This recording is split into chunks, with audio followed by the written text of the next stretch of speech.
Welcome to the Compliance Leadership Lounge with host Ronan, your guide for insightful discussions in healthcare compliance. In our lounge, leaders and experts gather together to share their perspectives and wisdom.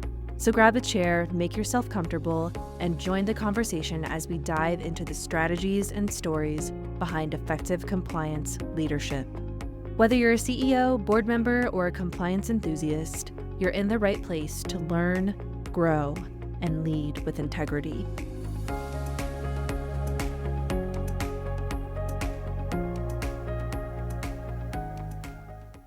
Welcome to a brand new season of the Compliance Leadership Lounge, where we bring you insights from top leaders in healthcare, compliance, and executive management. I'm Cami Reyna, the podcast producer and director of brand and content for the Compliance Leadership Lounge. Today, we have the honor of hearing from our host, Ronan. Ross has an incredible journey from being a nurse to now leading his own healthcare compliance firm. It is definitely a story that needs to be told.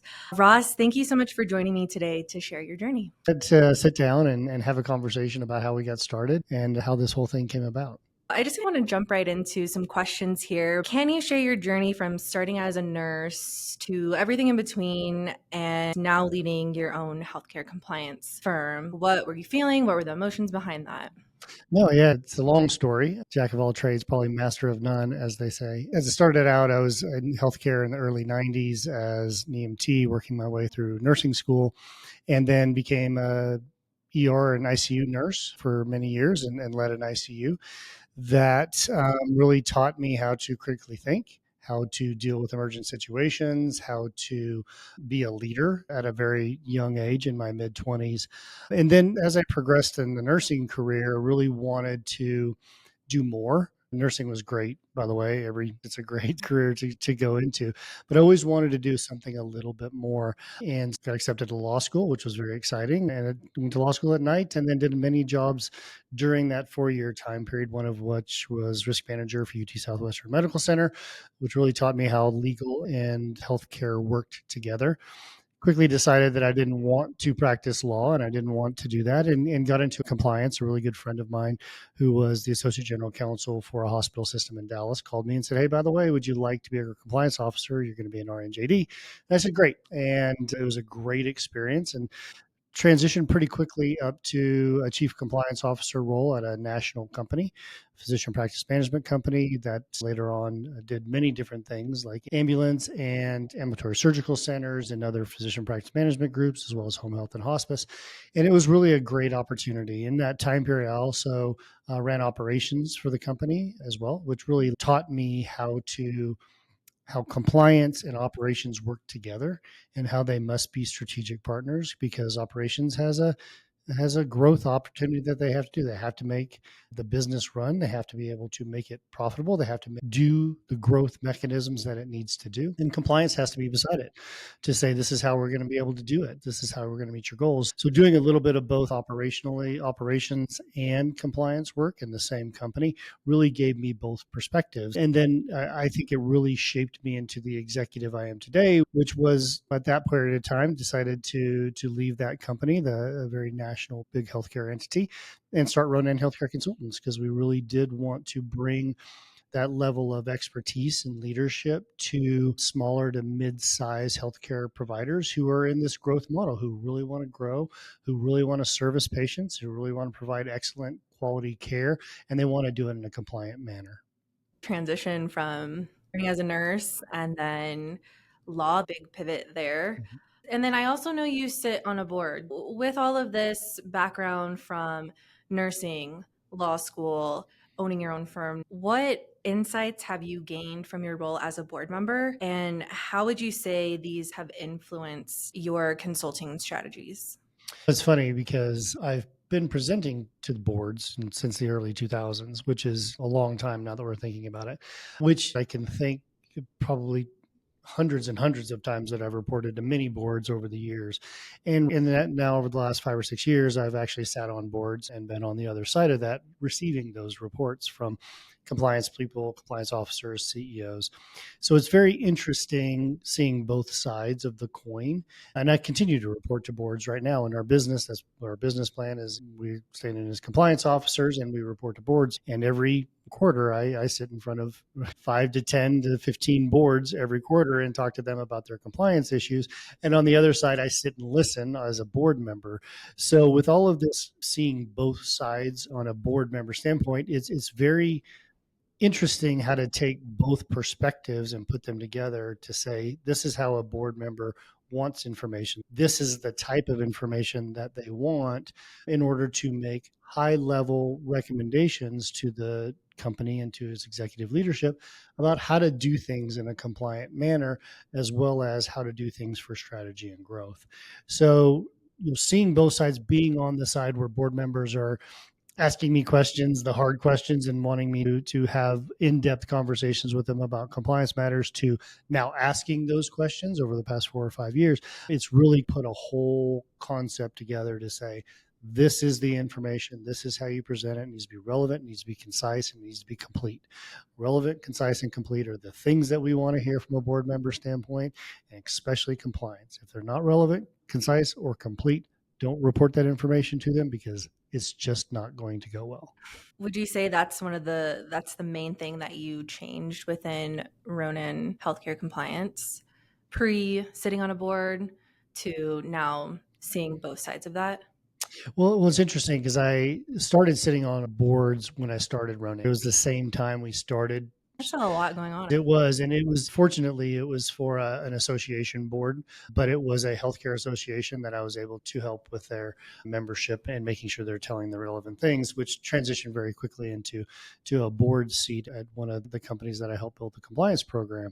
So I do think it really played a big role in how to transition and how we needed to continue to have that kind of expertise on boards going forward. So, I didn't know you started those at the same time. yeah, That's there's a lot going on. What advice would you offer CEOs and board members about building a robust compliance culture within their organizations? First and foremost, understanding that you need a compliance program and what it does is really important. A lot of the times I hear CEOs and board members say compliance is a cost center. It's not something that I need. We are a very compliant company. We're very ethical. And that's true. And I would say maybe 90% of those in healthcare are in it for the right reasons. They're in it for patient care and quality. And the CEOs really believe in what they're doing. And so having an integrity and moralistic compass, then yeah, they do have that as well. But when you talk about a compliance program and the need for a compliance program, it's not just instilling the culture of compliance. It's actually got to do things to make sure that you're detecting, preventing, and mitigating issues that have come up.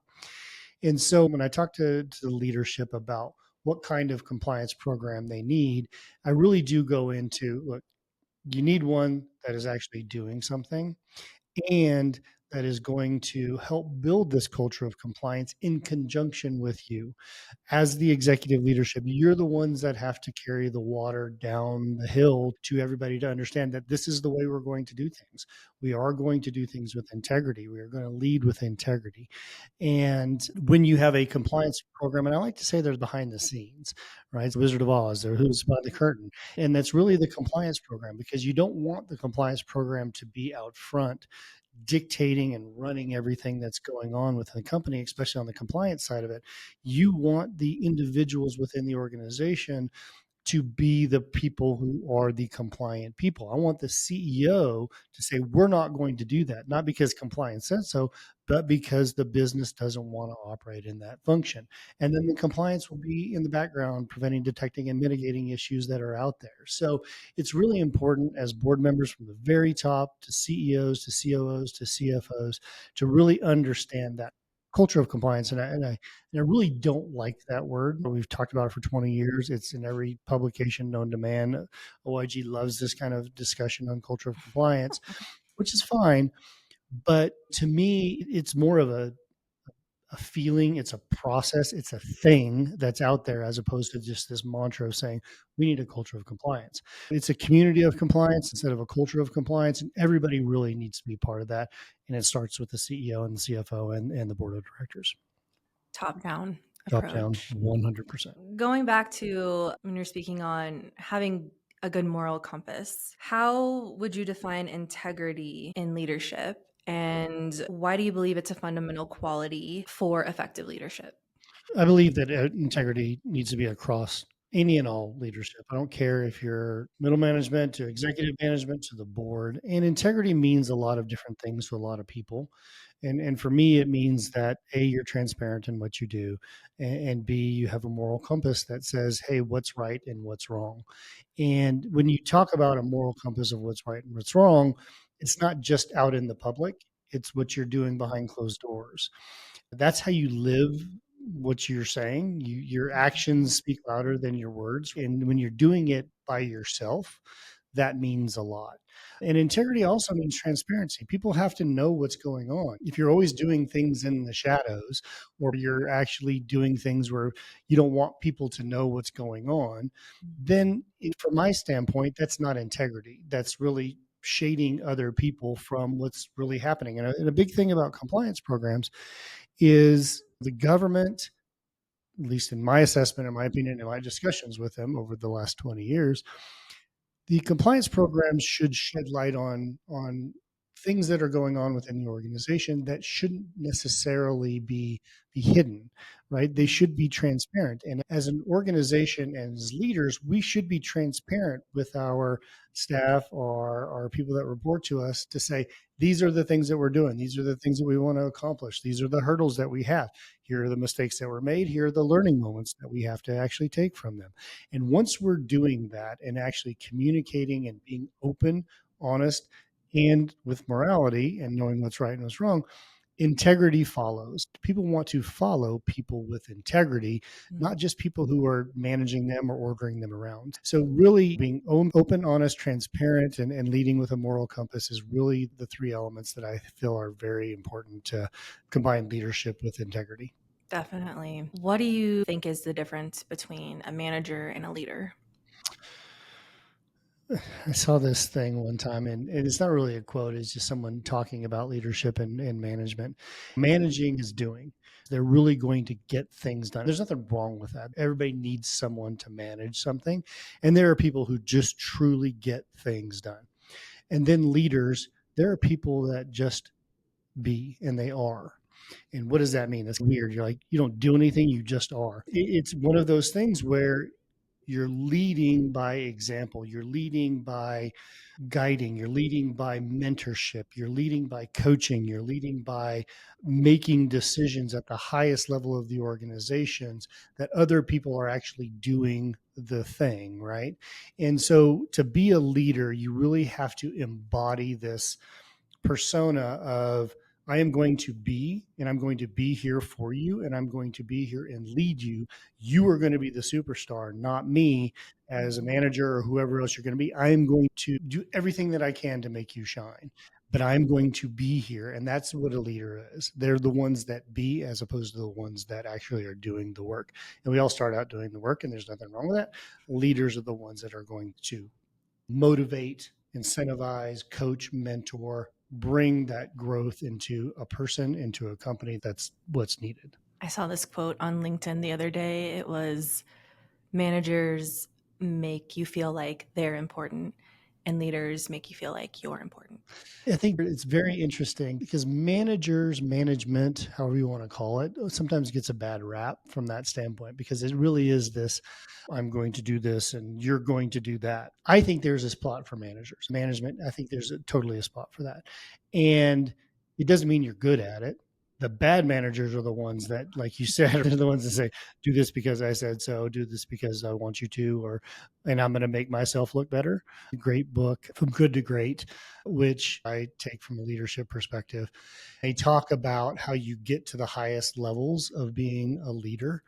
And one of those is a metric that says if you're always looking inwards through the window and saying, I did this, I got credit for this, this is me, I did this because my team made me look good. That's not a sign of a good leader. And Good to Great really talks about how these leaders went from making a company good to a company to be great. And part of that is defining that leadership that actually did that. And the highest levels individuals, like you said, are those are the ones that are looking out the window and going, these people, this process, these individuals are the ones that make this great. Not me. I was just here to hold them together, but they're the ones that make it great. So looking out of the window is the sign of a great leadership. Looking at yourself in a mirror, saying, what greatness did I do, is a sub factor of a leadership position. Taking away from that, managers can be leaders too, Oh, of course. but they're not always.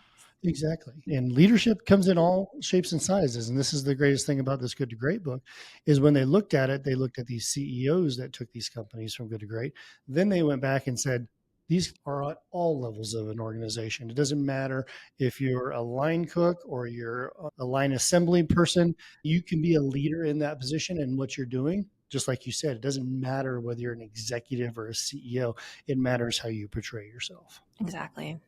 Going back to ethical decision making, can you outline a framework for CEOs and leaders to ensure that they are constantly making those ethical decisions? It's really a hard thing to say, right? Because ethical decision making is morality is a little bit easier because it's right and wrong. Ethical decision making, sometimes people have questions about that. But even on morality, what is right versus what is wrong? Those are always have some boundaries. The thing that I always look at and I guide CEOs and board members to do is, and I do take this to heart from my standpoint, when you're making these decisions, whether it's a compliance issue, it's a work issue, it's a big business issue, a strategic issue, and you want to say ethically, what should I do? If it doesn't feel right, it's not right. I can guarantee you, if your gut goes, stop, figure it out, maybe there's a piece of it that's not right. Maybe not the whole thing is not right, but maybe there's a piece of it. Then you need to stop, take a time out, throw the penalty flag and go, what is going on here that I don't like that's making me turn my gut, right? So that's what I would tell them. If you're thinking about it and you got a question, you got a concern, it's just not sitting right, stop, reevaluate.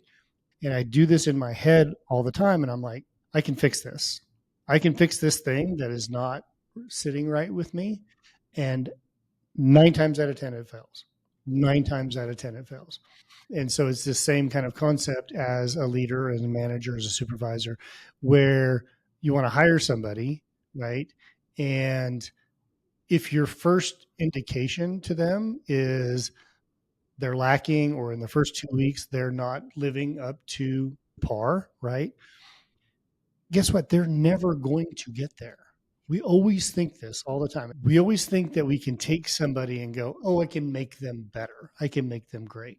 The greatest people don't start out as substandard and then work their way to great. The greatest people start out doing really great things and then get more great as they go along. You'll have yourself an ethical issue in some point in time.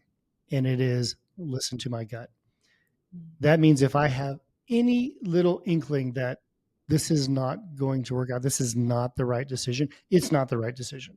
It's just not. Yeah. Something will fall apart. Use your intuition. Intuition is key, right? Unless you're so messed up on a moral compass standpoint that you don't know right from wrong, you probably wouldn't be in that position anyways to begin with. Let's hope not. Yeah, let's hope not. But if you are, you're not asking the question. You're not listening to this podcast about how to be an ethical decision because you think you know it anyways. So you're not going to be listening to this anyways. Exactly. Yeah. So it's the people who listen and go, this is how I want to do things. They already know that their moral compass is not, spinning backwards. This episode of the Compliance Leadership Lounge is brought to you by Ronan Healthcare Compliance. At Ronan Healthcare Compliance, we believe in transforming healthcare compliance from a checkbox attitude to a strategic advantage. With decades of expertise, our team provides innovative solutions tailored to your organization's unique needs. We don't just help you meet your standards, we elevate your business, ensuring ethical practices are at the heart of what you do. Whether you're navigating complex regulations or seeking to enhance your compliance strategy, Ronan Healthcare is your partner in achieving excellence in healthcare compliance. Ronan Healthcare Compliance, redefining compliance, empowering leadership. Visit us at ronanhc.com to learn more. Now, back to the show.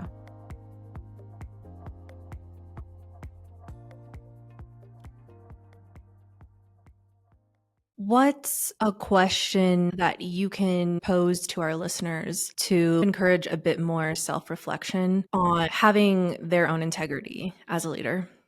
I'd love to say every decision that I make is perfect, but it's not. And when I say if your gut feel is not right, that is where you need to turn around and go back and do an assessment, a root cause analysis on those decisions that you've made, whether you've hired somebody that was incorrect, whether you made a wrong decision and it turned out badly. Always going back and doing that self-reflection to say, why did I make that decision? Why did I choose that direction? Why did I hire that individual? And figure out what you did. Did you hire that person because you were out of desperation? Terrible thing to do, right? And even if you knew your gut was wrong, the amount of time, money, and effort it took you to hire that person that you're going to have to fire and then rehire somebody else is ridiculous. Just take your time and do it the right way because your gut told you the wrong way. So self-reflection on every single decision that you're making, especially those that are good, that have turned out good and have turned out bad. I always look at everything and go, God, that was a right decision. That was a right call. Why was that a right call?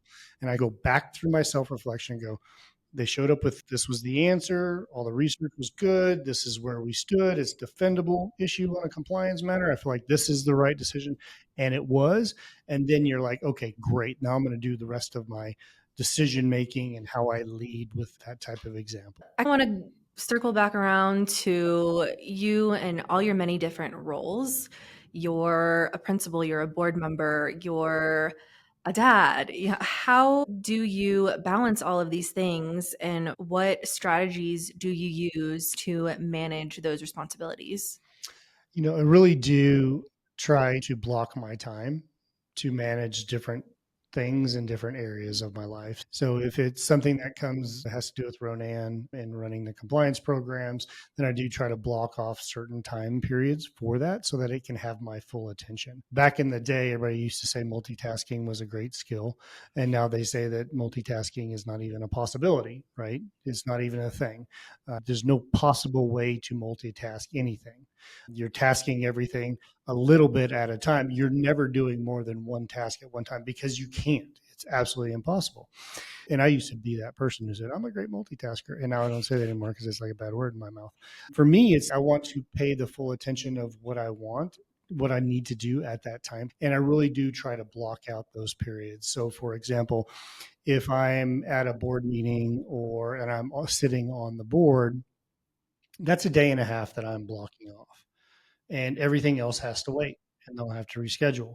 Now, what allows me to do that from a Ronan standpoint is the good quality people we have working at Ronan. The people who do the work every day are excellent, above excellent, and they're able to manage everything when I'm not around. So really blocking off those periods of time are important. And it's the same thing with working under Ronan. If I'm presenting to a board or dealing with a CEO, they have my undivided attention because that's what attention is needed at that time. Same thing with the kids, same thing with my wife, same thing with employees. As when we're together and we're focusing on something, and that's really what we try to do. So I really do believe this time blocking and making sure that something that is important to you really gets the full attention at the time. You can always turn it off after an hour or 30 minutes or whatever you've got to do, but move on to something else. But give that 30 minutes, 45 minutes, hour, 2 hours its fullest attention so that you can walk away with it saying, I gave it my all, I gave it my full attention. That is the perfection that I want at the end of this. I'll pick it up later to modify it, but this is what I got done during a certain period of time. That's the only way. Otherwise, drive you crazy and you're doing 12 million things at one point in time and you'll just burn out and your head will explode. Strict adherence to those boundaries for your time blocking. And then I also feel what you just mentioned was being present, being in the moment with whatever you're doing. Do you feel like that has really helped you foster some of these great relationships in business and in your personal life? I do. And I'd be lying if I said that I don't ever have to catch myself, right? When you're sitting at a dinner table with your family and you pull out your phone, it's the number one thing that people go, you just lost all of my attention because now there's this thing between us. This thing is your phone. And when your phone is between us, we're not present. Mhm. I don't care if you're even looking up something pertaining to the conversation. it's still something between us. And it's the same thing when you're dealing with clients or you're dealing with a board. And if I'm sitting at a board meeting and I'm looking at something on my iPhone related to the work, I'm not listening to a presentation that the CEO is giving me. Or if I'm sitting with a client and then I get another client pinging me over here. So really being present in the moment is really important. And again, I'd be lying if I tell you that I don't have this happen to me all the time. Another good example is, and it's so funny that we bring this up because it's not work related, but it's health related and a lifestyle related issue. Mhm. I work out every morning starting around 5, in part because I like to get up early, I like to see a sunrise versus sunset. Two, I feel like I can get more done in 6 hours during the day than most people can before they wake up. So that's cool too. But this workout time that I have, whether it's in a class like Orange Theory or working out in the gym or whatever, I have to consciously understand that I am not going to read my emails. Mm. It's going to be tough for a lot of these high level executives, I'm sure. But you can't foster, you can't allow 45 to an hour, time period where you're not answering emails. You don't have the right people in your organization to be able to do what you need to do. Somebody can wait Mm. 45 minutes. I don't care if the OIG or DOJ is storming your office with a subpoena, they can wait 45 minutes. I know that's an exaggeration and no one feels that way, right? Unless you have a medical emergency where no one can wait 45 minutes, but I'm not talking about medical professionals because they respond immediately, but I'm talking about like in a business standpoint. You should be able to allow yourself 45 minutes to an hour uninterrupted. And I can tell you there's been many a time where I'm in the middle of a workout and I just check my emails or check my phone and something's going off the rails. And I'm like, psh, all right, I got to deal with this. And the next thing I know, I'm sitting on a bench or I'm sitting on a treadmill or I'm walking and I'm not exercising and I'm still trying to do this thing terribly because I'm on a treadmill and I'm texting on my phone and I'm doing all this kind of stuff. And literally both things fall apart. It's happened to me so many times. And so I just refuse. I refuse to pick up my phone. I refuse to answer text messages unless it's an emergency. And I always say, if it's an emergency, you need to call me because I don't talk to anybody on the phone. I don't like talking on the phone. I think it's a waste of time. Don't call me unless it's an emergency. I don't care if it's working out. I don't care if it's meeting with the board. It's the same concept. And by the way, we say this on all our podcasts, as to all our guests, health is wealth. And if you're not working out, you're not doing your mental, spiritual, and physical health, then you're not doing something right. You'll never be the business athlete that you want to be if you don't have those mentalities in place. So that leads me into my next question. You are so passionate about this concept of the business athlete. What can high level executives, people that want to take themselves from good to great, what can they learn from the business athlete concept? Yeah, I know. And I'd love to say that I heard it from Ed Milet, who heard it from somebody else in some sort of publication. And the way that I define kind of business athlete, and I think everybody can define it in their own terms. I played college football and I know a lot of executives, did athletics at a very high level. But when you prepare for an athletic event or you prepare for, so I don't care if it's intramurals, I don't care if it's for college football, pro football, whatever it may be, if you are an athlete, a true athlete, then you are preparing. You're preparing for that sport. You're preparing to play that game. You're preparing to compete. And you're coming with, you've done all your practice, you've done all your supplements, and you're hydrated and you've eaten well and you've done all these things to be this athlete on the field or in front of somebody. And that same sort of mentality that took you to be passionate and dedicated to being this kind of athlete is the same thing that we need to take in business. So when we go into our career, when we go into making decisions, when we go into a board meeting, when we go into an executive leadership team meeting, being prepared, having done our homework, having rested, having a good mindset of where you need to be. You've done your meditation, you've done your whatever your spiritual guidance, you've worked out, you feel good physically from that perspective. And you go into a business situation with this kind of mindset that I am going to be the highest level athletic person in this event, and I'm going to compete at the highest levels in a business situation. That's what, in my opinion, creates that business athlete. And it's really about dedication, commitment and devotion to what you're trying to do and make sure that you have the right outcomes that you want to have. That is something I think everyone listening, every executive should adopt, the concept of being a business athlete. Ross, I know you ask everyone that comes on this podcast. Now I'm going to ask you, what do you do to take care of yourself? I really do get up every morning and work out. I get up at 4:15 every morning and work out. Saturdays and Sundays it's a little bit later, but every weekday it's that. I really do try to work out, aerobically and with weights at least 3 days a week, and then I do something class wise that's really important. But that's just the physical side of it. The mental side of it, I do neurofeedback for high performance levels, making sure that I meditate when I can, and going to yoga to be able to clear my head. Taking walks is a great thing too. And also spiritually, really understanding where you come from. I don't care if you're religious, I don't care if you're not religious. There's spirituality around you no matter what. And it could be spirituality with nature, it could be spirituality with religion. Having something out there that really creates a spiritualness to you is really important. So having those three different pieces in your life is just really how I try to take care of myself. And every single time I neglect one of those areas, I can feel it. And it's pretty clear. And snappy at people, I'm irritable, I'm not getting the job done, I'm not listening to my gut. All of those things could be off. And it's because taking care of yourself is really important. I saw this thing on a friend of mine's podcast, and he had a doc on, and he said, look, we often talk about our lifespan. By the way, you're going to live to, on the average, till you're 75, 85 years old, whatever. And by the way, you get to retire at 65. All these other things that are government type driven or whatever.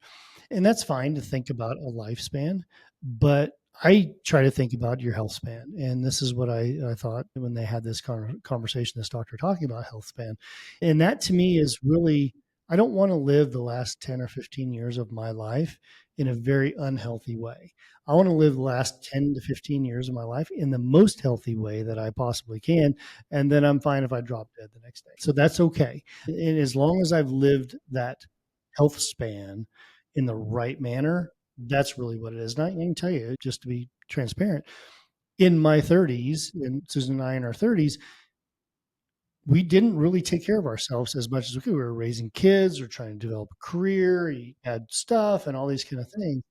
And looking back, I'm like, that's a period of 10 years in my life that I really should have been at the highest levels of my game, because obviously when you're younger, things don't hurt as much as they do now. But once we got closer to 40, we just started picking it up. All of a sudden, these later years in our lives our health span grew exponentially from where it was in our 30s. And now we're in our 50s.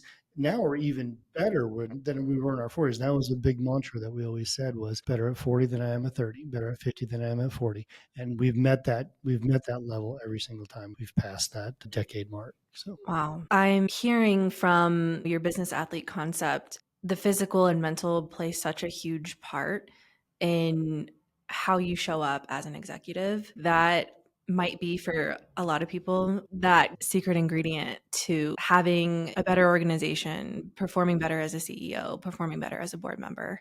Those are so good. There's so many amazing insights that you've shared with us today. And I'm so glad that we got to sit down and actually interview you for once. well, I appreciate it. It was fun. I like to talk about myself sometimes. So not all the time, but if it imparts any type of wisdom to anybody who wants to do what we've done, and we've talked about this before, I'm unapologetically me. I can't tell you the right and the wrong things to do. I can just tell you what's worked for me and what's worked in this for me as a business owner, as a husband, as a father, as a nurse, as a whatever, as an athlete.